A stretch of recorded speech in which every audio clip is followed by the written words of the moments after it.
അവക്കെന്താ സംഭവിച്ചേ? ഞാൻ അടിച്ച് തല പൊട്ടിച്ചു. മോളെ, മമ്മി പേടിക്കൊന്നും വേണ്ട. അത് ചോദിക്കാനും പറയാനും ഇവിടെ ആരുമില്ല.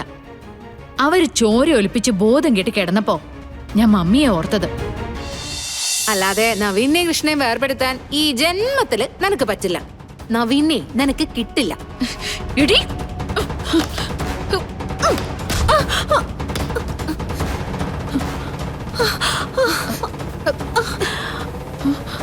എന്താണ് നീ കാണിച്ചത്?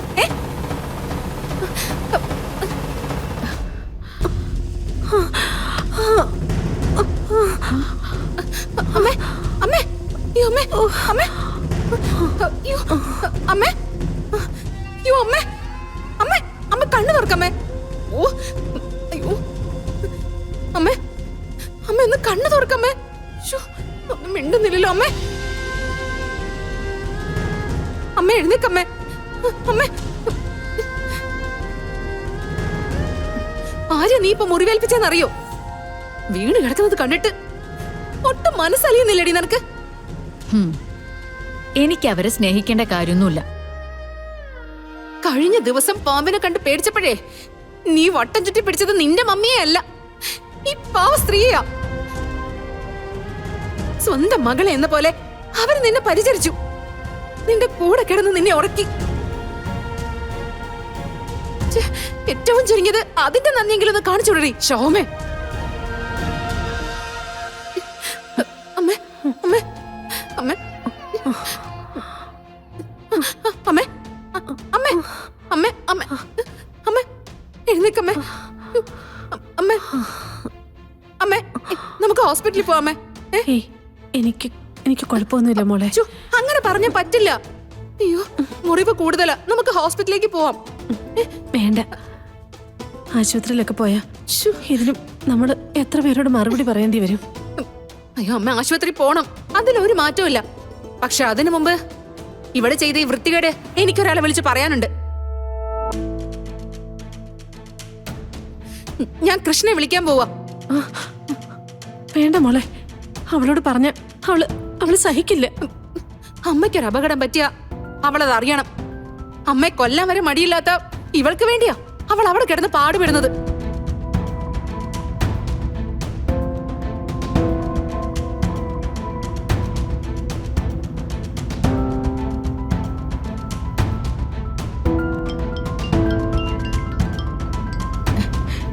ഹലോ. ഹലോ കൃഷ്ണേ, അമ്മയ്ക്കൊരു അപകടം പറ്റി. എന്താ അപകടോ? എന്തപകടം? അത് ഗാദി ഒരു ഫ്ലവർ വേസ് എടുത്ത് എറിഞ്ഞതാ. അയ്യോ, എന്നിട്ട് അമ്മ എവിടെ? ഞാനേ അമ്മയെ ഹോസ്പിറ്റലിൽ കൊണ്ടുപോകാൻ പോവാ. അയ്യോ, ഞാൻ പെട്ടെന്ന് വരാം. നീ അമ്മയെ ഹോസ്പിറ്റലിലേക്ക് കൊണ്ടുപോ. എന്നിട്ട് അവൾ എവിടെയാ? അവളിവിടെ തന്നെ ഉണ്ട്, ഞങ്ങളുടെ മുന്നിൽ തന്നെ.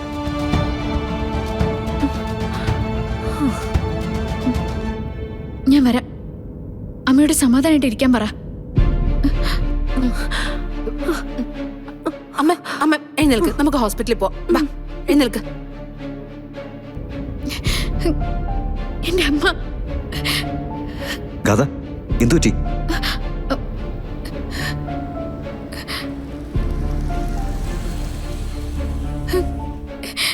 എടോ, താനെന്താ അപകടത്തെ കുറിച്ചല്ലേ പറഞ്ഞേ? അമ്മയെന്ന് പറഞ്ഞത് തന്നെ വളർത്തിയ അമ്മയെ കുറിച്ചാണോ? അതെ നവീൻ, അമ്മയ്ക്ക് ഒരു ആക്സിഡന്റ് പറ്റി. എനിക്ക് അങ്ങോട്ടൊന്ന് പോണം.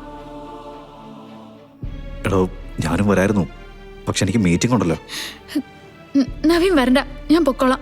എന്നൊരു കാര്യം ചെയ്യാം, ഞാൻ ഓഫീസിൽ നിന്ന് വേറെ വണ്ടി വരുത്തിക്കോളാം, തന്നെ എതിർത്ത് പൊയ്ക്കോ.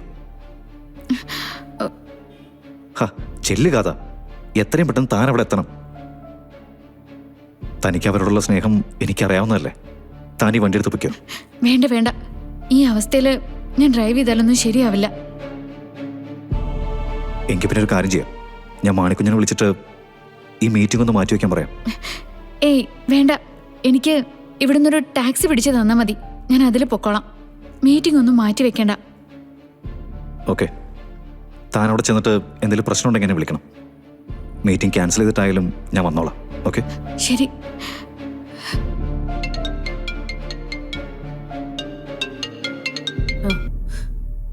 ഹലോ മോളെ.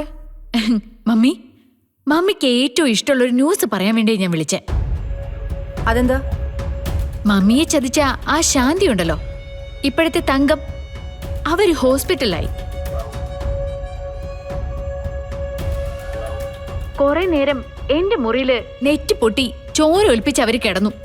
ഒടുവില് ആ മോളിക്കുട്ടി എടുത്തോണ്ട് ഹോസ്പിറ്റലിൽ കൊണ്ടുപോയിരിക്കുന്നെ. അവക്കെന്താ സംഭവിച്ചേ? ഞാൻ അടിച്ച് തല പൊട്ടിച്ചു. മോളെ, മമ്മി പേടിക്കൊന്നും വേണ്ട. അത് ചോദിക്കാനും പറയാനും ഇവിടെ ആരുമില്ല.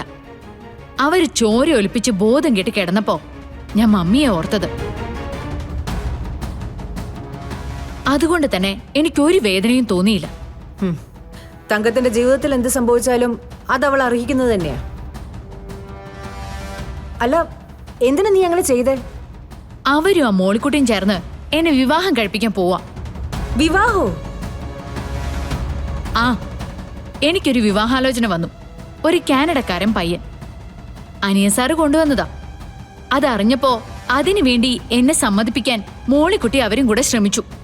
അപ്പൊ പിന്നെ ഞാനെന്താ ചെയ്യണ്ടേ? അല്ല മമ്മി, ഈ അനിയൻ സാർ എന്തിനാ കൃഷ്ണയുടെ കല്യാണമൊക്കെ നടത്താൻ ശ്രമിക്കുന്നേ? അയാളെ സഹായിക്കാൻ വേണ്ടി അവളെ വെറുതെ കൂടെ നിർത്തിയിരിക്കുന്നതല്ലേ? അത് അവരുടെ മുമ്പിൽ ഇപ്പോ അവരുടെ രക്ഷകനായിട്ടല്ലേ അയാൾ നിൽക്കുന്നത്, അതുകൊണ്ടാവും. ആ പയ്യനെ ഞാൻ കണ്ടിരുന്നു. കാനഡയിൽ എന്തോ ബിസിനസ് ചെയ്യാ. ഞാനാണ് കൃഷ്ണ എന്ന് തോന്നിയതുകൊണ്ടാ അയാൾക്ക് താല്പര്യം തോന്നിയത്. അല്ലാതെ എനിക്ക് പകരം അവളായിരുന്നെങ്കിൽ ആ പയ്യൻ തിരിഞ്ഞുകൂടെ നോക്കുമായിരുന്നോ? ആ പിന്നെ മമ്മി, നാളെ എന്റെ പ്ലാസ്റ്റർ റിമൂവ് ചെയ്യും. അത് കഴിഞ്ഞാ എനിക്കിവിടെ നിന്ന് ഇറങ്ങാൻ ബുദ്ധിമുട്ടില്ല.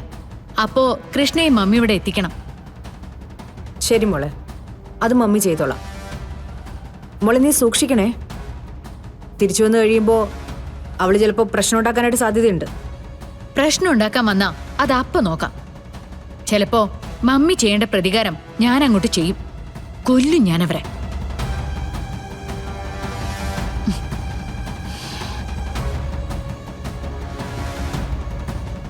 നാളെ മോളുടെ കാലിലെ പ്ലാസ്റ്റർ എടുക്കുക. ഇനി അവളെ അവിടെ നിർത്താൻ പറ്റില്ല. എത്രയും പെട്ടെന്ന് അവളെ അവിടെ നിന്ന് ഇറക്കണം സിനി.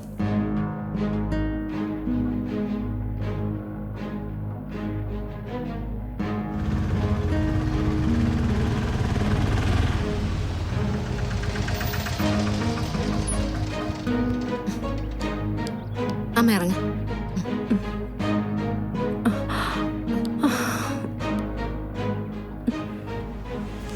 തല ഒരുപാട് അനങ്ങാതെ സൂക്ഷിക്കണമെന്ന് ഡോക്ടർ പറഞ്ഞിട്ടുണ്ട്. അത് ഓർമ്മ വേണം കേട്ടോ. 4 സ്റ്റിച്ചുണ്ട്.